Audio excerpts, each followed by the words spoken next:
본문은 스가랴서의 최종적 결론으로서 궁극적으로 이 지상의 성전의 실체이신 메시아의 도래와 이로 인해 완성될 메시아 왕국의 영광에 대한 강한 희망을 선민들에게 심어주는 내용입니다. 특히 본문 16절에 예루살렘을 치러왔던 이방 나라들 중에 남은 자가 해마다 올라와서 그 왕 만군의 여호와께 경배하며 초막절을 지킬 것이라 했습니다.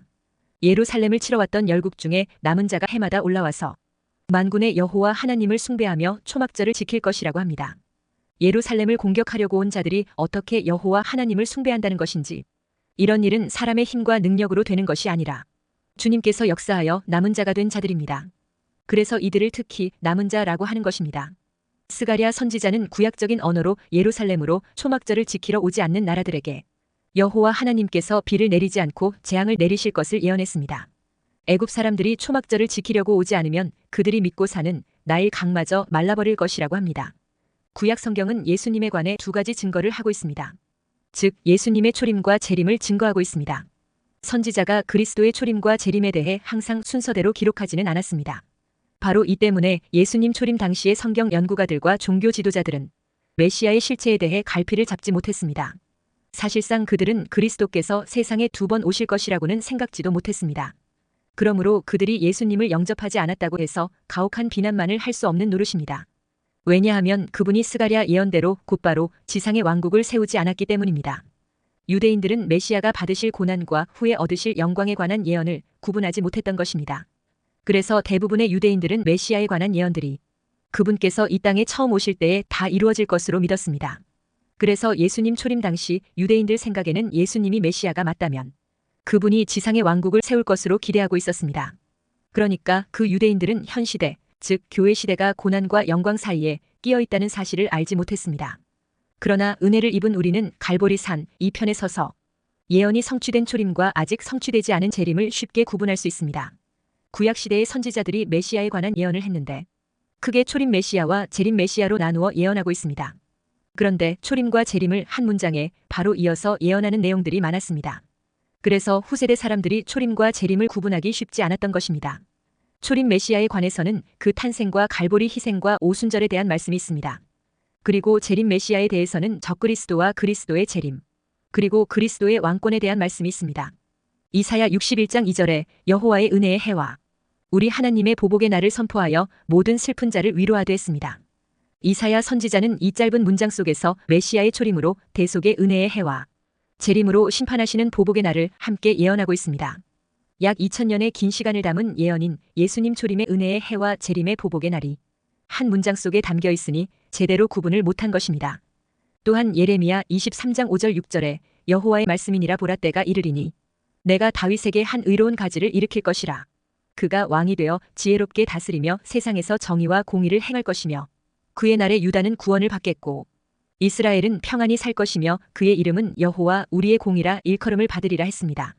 이 말씀에도 메시아의 초림과 재림의 예언이 들어있는데 말씀이 성취되기 전에는 이 짧은 문장 속에서 그것이 제대로 파악되어진다는 것은 어려운 일입니다. 하나님의 은혜가 아니면 바른 깨달음에 이를 수 없는 것입니다. 이사야의 예언은 주로 메시아와 이스라엘을 다루었습니다. 그리고 예레미야 선지자는 이스라엘이 그들의 본토로 돌아가는 것을 다루고 에스겔은 이스라엘의 회복과 천년 왕국의 영토, 성전의 재건, 그리고 예배 의식에 관해서 다루었습니다. 그리고 다니엘은 이방인들의 거대한 지도자인 적그리스도를 다루었고 스가랴는 그리스도께서 재림하실 때 일어나는 사건들에 대해 아주 상세하게 기록하고 있습니다. 스가랴는 스가랴 22장에서 어리석은 목자를 통해 적그리스도를 말하고 스가랴 14장에서는 아마겟돈 전쟁에 대해 예언하고 스가랴 12장에서는 이스라엘의 회개를 예언하고 있습니다. 그리고 스가랴 14장에서는 감난산에 재림하시는 메시아 되신 예수님과 재림 이후에 열국이 장막절을 지킬 것을 예언하고 있습니다. 스가랴는 이러한 일들을 연대순으로 기록하지 않았습니다. 그리고 구약에 나오는 9명의 선지자들은 모두 그리스도의 왕위를 강조했습니다. 바로 이것 때문에 그리스도 초림 때 이 땅에 있었던 당시 종교 지도자들이 혼동을 했던 것입니다. 그리고 주님 지상 재림 때에 어린 양의 혼인잔치가 있게 될 것이라고 했습니다. 계시록 19장 7절 8절에 우리가 즐거워하고 크게 기뻐하며 그에게 영광을 돌리세 어린 양의 혼인 기약이 이르렀고 그의 아내가 자신을 준비하였으므로 그에게 빛나고 깨끗한 세마포 옷을 입도록 허락하셨으니 이 세마포 옷은 성도들의 옳은 행실이로다 하더라 했습니다. 이 어린 양의 혼인잔치는 언제 일어납니까? 계시록 19장은 7년 환란이 거의 끝나가는 때로 혼인 기약이 이르렀다고 선포합니다. 이는 7년 환란이 끝나고 천년 왕국에 들어갈 시점에 혼인식이 있을 것을 예상할 수 있습니다. 아마 휴거 후 허니문의 즐거운 천국 여행 시간일 것입니다. 지금은 그야말로 휴거가 가까워 오고 있는 급박한 때입니다. 어린 양의 결혼식을 거행하는 장소는 새 예루살렘성일 것입니다. 왜냐하면 새 예루살렘성을 어린 양의 신부로 소개하고 있기 때문입니다. 새 예루살렘성을 의인화하는 것은 성에 거주하는 신부들을 상징하고 있다고 볼 수 있습니다. 계시록 21장 9절에 7 대접을 가지고 마지막 7 재앙을 담은 7 천사 중 하나가 나와서 내게 말하여 이르되 이리 오라 내가 신부 곧 어린 양의 아내를 내게 보이리라 했습니다. 어린 양의 혼인잔치에 참석하는 대상은 첫째 부활에 참여한 자들과 함께 신령한 몸으로 변화되어 휴거된 자들입니다. 땅에서 주님과 약혼한 상태에서 인내로 기다린 그들은 슬기로운 처녀들로 순결과 사랑의 행실로 예복을 준비했던 자들입니다. 예수님은 마태복음 22장에서 예복을 준비하지 못한 신자들은 혼인잔치의 택함을 받을 수 없을 뿐 아니라 바깥 어두운 데로 던져진다 했습니다. 여기서 유의해야 할 것은 마태복음 22장 14절에 청함을 받은 자는 많되 택함을 입은 자는 적으니라 했습니다. 다시 말해 기다린 자들은 많되 잘 준비하여 택함을 받은 자들은 적다는 것입니다. 여러분은 어린 양의 혼인잔치에 참여하는 자격을 갖추도록 깨어 힘써 준비하고 도전해야 할 것입니다. 그리스도의 신부된 자들은 최소한 그리스도와 더불어 1000년 동안 왕 노릇할 것으로 보입니다. 그러므로 깨어서 그리스도의 신부 단장하는 신앙에 매진해야 할 것입니다. 첫째, 예수님 재림 이후에 이 땅에는 1000년 왕국이 이루어집니다. 이 1000년 왕국은 하늘에서 내려오는 영원한 새 하늘 새 땅인 새 예루살렘이 펼쳐지기까지 존재하는 중간적인 기간이라 할 수 있습니다. 예수님이 재림 이후에 천하의 왕이 되시는 1000년 왕국에는 부활의 몸을 가지고 들어가는 자들과 육신의 몸을 가지고 들어가는 자들이 있는 것으로 보입니다. 여기에는 부활의 첫 열매이신 예수님과 환난 전에 휴거되는 교회와 그리고 7년 대환난이 끝나고 예수님이 재림하실 때 부활의 사건에 참여하는 구약의 성도들과 순교한 환난 성도들이 부활의 몸을 가지고 1000년 왕국에 들어갈 것으로 보입니다. 그리고 이스라엘 가운데 3분의 1과 환난 성도들 가운데 순교하지 않고 살아남은 사람들이 육신의 몸으로 1000년 왕국에 들어가 후손을 남기게 되는 것으로 보입니다. 1000년 왕국의 기간 동안에는 부활의 몸을 가진 교회와 구약의 성도들과 환난 성도들이 각기 행한 수고에 따라 주님이 주시는 권세를 가지고 1000년 왕국의 백성들을 다스리게 될 것입니다. 1000년 왕국은 예루살렘에서 예수님이 천하의 왕이 되셔서 다스리는 나라로 모든 대로가 예루살렘으로 이어지고 동물과 동물들 사이에도 해함이 없고 사나운 동물들이 사람을 해하지 않는 평화로운 세상이 될 것입니다.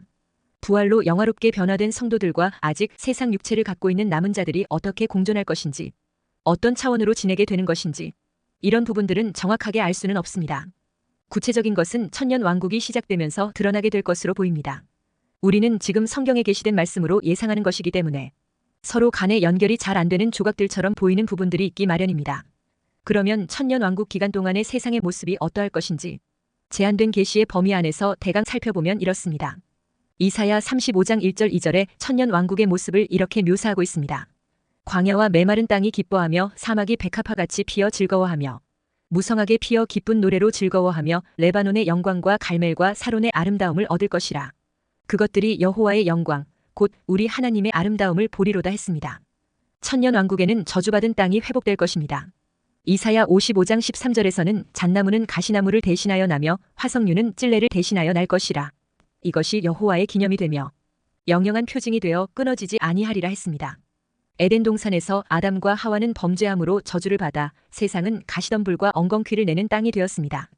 그런데 1000년 왕국에서는 이런 가시와 엉겅퀴가 났던 곳에 잣나무와 화석류 나무가 나는 회복의 은혜가 주어지게 된다는 것입니다.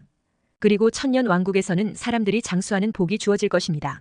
이사야 65장 22절에 그들이 건축한 데에 타인이 살지 아니할 것이며 그들이 심은 것을 타인이 먹지 아니하리니 이는 내 백성의 수완이 나무의 수완과 같겠고 내가 택한 자가 그 손으로 일한 것을 길이 누릴 것이며 했습니다. 1000년 왕국의 기간 동안 사람들의 생명 수완이 나무와 같을 것이라고 했습니다. 오래된 나무는 보통 1000년 정도가 된다고 합니다. 그래서 이사야 65장 20절에서는 거기는 날수가 많지 못하여 죽는 어린이와 수완이 차지 못한 노인이 다시는 없을 것이라. 곧 100세에 죽는 자를 젊은이라 하겠고 100세가 못되어 죽는 자는 저주받은 자이리라 했습니다. 100세가 못되어 죽는 자는 저주받은 자라고 했습니다. 그러니까 1000년 왕국에서도 죄와 죄에 대한 형벌이 있을 것이라는 것입니다. 그러니까 환경 때문에 죄를 짓는 것이 아니라 사람들의 마음속에 있는 죄의 본성이 사람들로 하여금 죄를 짓게 만든다는 것입니다. 결국 천년 왕국에는 사탄의 역사가 없을 뿐이지 죄성과 죽음이 여전히 남아있는 상태임을 알 수 있습니다. 천년 왕국은 평화의 왕이 다스리는 평강의 나라가 될 것인데, 이에 대해 이사야 9장 6절 7절에 이는 한 아기가 우리에게 낳고 한 아들을 우리에게 주신 바 되었는데 그의 어깨에는 정사를 메었고 그의 이름은 기묘자라 모사라 전능하신 하나님이라 영존하시는 아버지라 평강의 왕이라 할 것임이라. 그 정사와 평강의 더함이 무궁하며 또 다윗의 왕자와 그의 나라에 군림하여 그 나라를 굳게 세우고 지금 이후로 영원히 정의와 공의로 그것을 보존하실 것이라. 만군의 여호와의 열심히 이를 이루시리라 했습니다. 이사야 2장 4절에서는 그가 열방 사이에 판단하시며 많은 백성을 판결하시리니 무리가 그 칼을 쳐서 보습을 만들고 그 창을 쳐서 낫을 만들 것이며 이 나라와 저 나라가 다시는 칼을 들고 서로 치지 아니하며 다시는 전쟁을 연습지 아니하리라 했습니다. 그리고 천년 왕국 기간 동안에는 여호와를 아는 지식으로 가득 차게 될 것입니다. 이사야 11장 9절에 내 거룩한 산 모든 곳에서 해됨도 없고 상함도 없을 것이니 이는 물이 바다를 덮음같이 여호와를 아는 지식이 세상에 충만할 것임이니라 했습니다. 또한 천년 왕국에서는 사탄 마귀와 귀신들이 결박될 것입니다.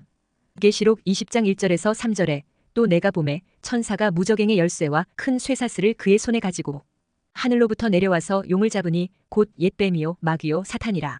잡아서 천년 동안 결박하여 무저갱에 던져 넣어 잠그고 그 위에 임봉하여 천년이 차도록 다시는 만국을 미혹하지 못하게 하였는데 그 후에는 반드시 잠깐 노일이라 했습니다. 그러니까 천년 왕국은 인간의 죄가 환경이나 사단의 미혹 때문이 아니라 죄의 본성을 스스로 다스리지 못한 결과라는 사실을 보여주는 기간이 될 것입니다. 천년 왕국의 기간에도 죄를 선택할 것인지 의를 선택할 것인지 예수님을 따를 것인지 사단 마귀를 따를 것인지 선택을 해야 하고 그 선택에 대한 책임도 본인이 져야 한다는 겁니다. 둘째, 천년 왕국 이후에 하늘로부터 내려오는 새 하늘과 새 땅인 새 예루살렘이 있을 것입니다. 예수님 재림 이후 시작되는 천년 왕국과 궁극적인 하나님의 나라가 되는 새 하늘 새 땅의 새 예루살렘은 어떻게 다른 것일까요? 새 하늘과 새 땅은 천년 왕국과는 다르고 현재적인 하나님의 나라와도 다릅니다. 이곳은 영원 천국을 의미하는 곳입니다. 이곳에는 12진주 보석으로 쌓은 도성이 있습니다. 이것은 최고의 왕권을 가지는 사람에게 주어지는 분깃이 되는 것입니다. 여기에서 영원한 안식을 누리게 되는 것입니다. 이곳은 완전한 것으로 이루어진 도성으로 인간 물질을 초월한 영원한 하나님 나라의 도성입니다. 다시 말해 부활체의 사람이 영원히 복을 누릴 처소가 됩니다. 이 도성에는 절대로 불완전한 것은 있을 수 없고 만물이 전부가 완전한 것으로 이루어지는 것입니다. 천년 왕국 동안 무저갱에 갇혀있던 사단이 천년 왕국 말기에 잠시 놓여져 죄성에 노출된 천년 왕국의 사람들을 미혹하고 최후 심판과 함께 불과 유황으로 타는 못에 던져지게 됩니다.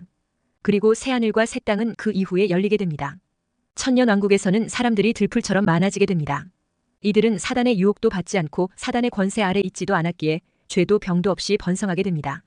그런데 이렇게 사단의 시험도 영향력도 없이 자란 사람들은 진실로 하나님을 사랑할 것인지를 스스로 결정해야 하는 테스트를 받게 됩니다. 그래서 천년 왕국 말기에 잠깐 동안 사단이 무저갱에서 풀어지게 됩니다. 천년 후에 이 사단의 시험을 통하여 하나님은 그들 중에서 알곡과 가라지를 추려내고 골라내시는 것입니다. 계시록 20장 7절 8절에 천년이 참해 사탄이 그 옥에서 놓여나와서 땅의 사방 백성 곧 곡과 마곡을 미혹하고 모아 싸움을 붙이리니 그 수가 바다의 모래 같으리라 했습니다. 곡과 마곡은 하나님을 대적하는 백성들을 가리키는 말입니다. 그런데 이 사단을 따라가는 자들이 바다의 모래같이 많다고 했습니다. 이렇게 사탄의 편에 선 모래같이 많은 사람들이 예수 그리스도와 그의 백성들이 거하는 거룩한 성 예루살렘을 점령하려고 포위하게 됩니다. 그래서 하나님께서는 성 밖에 진치고 있는 가라지 같은 인생들을 불로 멸하여 버리시고 그들의 영은 영원히 꺼지지 않는 유황불에 던져지는 것입니다. 그러나 천년 왕국에서 주님을 따르던 육신의 백성들은 영원한 새하늘과 새 땅으로 들어갈 것입니다. 그리고 그 이후에 하늘의 최후 심판인 백보자 심판이 시작됩니다. 계시록 20장 11절 12절에 또 내가 크고 흰 보좌와 그 위에 앉으신 이를 보니 땅과 하늘이 그 앞에서 피하여 간데 없더라. 또 내가 보니 죽은 자들이 큰 자나 작은 자나 그 보좌 앞에 서 있는데 책들이 펴 있고 또 다른 책이 펴졌으니 곧 생명책이라. 죽은 자들이 자기 행위를 따라 책들에 기록된 대로 심판을 받으니 했습니다. 그동안 죽은 모든 불신자들이 부활하여 그 앞에 서 있게 됩니다. 이것이 둘째 부활입니다. 이때 어린 양 예수 그리스도의 생명책에 이름이 기록되지 않은 사람은 아무 변명도 하지 못하고 불못으로 낙엽처럼 떨어져 내려가게 됩니다. 이것이 둘째 사망입니다.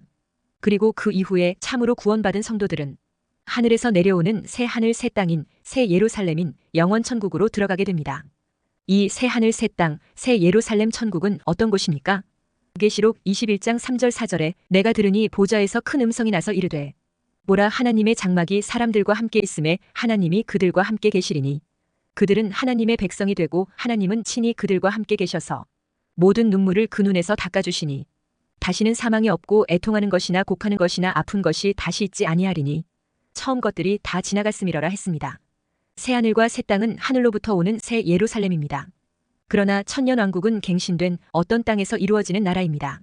새하늘과 새 땅은 영원무궁한 세계이나 천년왕국은 천년으로 한정된 임시적인 세계입니다.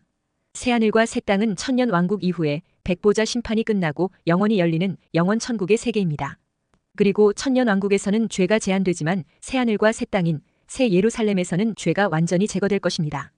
천년왕국에서는 나중에 죄를 짓고 형벌받는 사람들이 있지만 새하늘과 새 땅인 새 예루살렘성에서는 무엇이든지 속된 것이나 가증한 일 또는 거짓말하는 자는 결코 그리로 들어오지 못하는 거룩한 곳이기에 죄가 완전히 사라지는 곳입니다. 천년왕국에서는 저주가 제한되지만 새하늘과 새 땅인 새 예루살렘에서는 저주가 완전히 사라지게 될 것입니다. 천년왕국에서는 죄로 인해 죽음의 저주가 임하기도 하고 초막절을 지키러 오지 않으면 비가 오지 않는 저주가 임하기도 하지만 새하늘과 새 땅인 새 예루살렘에서는 다시 저주가 없는 곳입니다. 천년왕국에서는 부활의 몸을 가진 사람과 육신의 몸을 가진 사람들이 함께 살아가지만 신천신지 새 예루살렘에서는 부활의 몸을 가진 사람들만 살아가게 될 것입니다.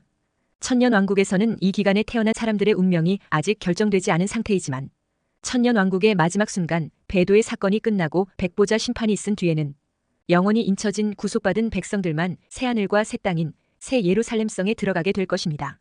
천년왕국을 시작하시기 전에 예수님은 모든 만물을 새롭게 하실 것이지만 새하늘과 새 땅인 새 예루살렘을 시작하시기 전에는 모든 만물을 새롭게 창조하실 것입니다. 다니엘 12장 11절과 12절에 보면 7년 대환난의 후반부 1260일이 끝난 후에 예수님이 재림하시면 또다시 30일과 45일이라는 시간이 주어질 것이라고 말씀하고 있는데 많은 성경학자들은 이 기간 동안 예수님이 양과 염소를 나누는 심판을 행하시고 7년 대환난의 기간 동안 망가진 세상을 새롭게 하시어 천년왕국을 시작하실 것으로 보고 있습니다. 천년왕국은 천년이라는 기간 동안 이 땅에 펼쳐지는 일시적인 나라이지만 새하늘과 새 땅인 새 예루살렘은 새하늘과 새 땅에서 펼쳐지는 영원한 나라인 것입니다. 천년왕국에서는 해와 달과 별들이 세상을 비추지만 새하늘과 새 땅인 새 예루살렘에서는 하나님과 어린 양이 빛이 되어주실 것이라 하십니다. 천년왕국에는 바다가 있을 것이나 새하늘과 새 땅인 새 예루살렘에는 바다가 있지 않을 것이라 하십니다. 천년왕국에서는 저주받은 땅이 회복되고 장수의 복이 주어지지만 죄를 짓고 형벌받는 자들이 있을 것이고 달빛은 햇빛 같고 햇빛은 7배나 밝아지게 될 것입니다. 그리고 천년왕국 대부분은 전쟁이 사라진 평화로운 세상이 될 것이며 모든 이들에게 여호와를 아는 지식이 가득할 것입니다. 그리고 사탄 마귀와 귀신들이 결박되어 활동이 멈추며 바벨탑 사건으로 흩어졌던 언어가 하나가 되고 예수님이 철장의 권세를 가지고 다스리시는 공의로운 세상이 될 것입니다. 천년왕국이 세상 나라와 하나님 나라 사이에서 가교 역할을 하는 임시적인 나라라면 이후에 펼쳐질 새 하늘과 새 땅인 새 예루살렘성은 궁극적인 천국으로 사단 마귀와 바다와 죽음과 눈물과 고통과 태양과 달과 성전과 밤과 악과 저주가 없는 완전한 나라인 것입니다. 이 완전한 천국에까지 이르는 신실하고 겸손하게 순종하는 믿음의 사람으로 성장되시기를 주의 이름으로 축원합니다.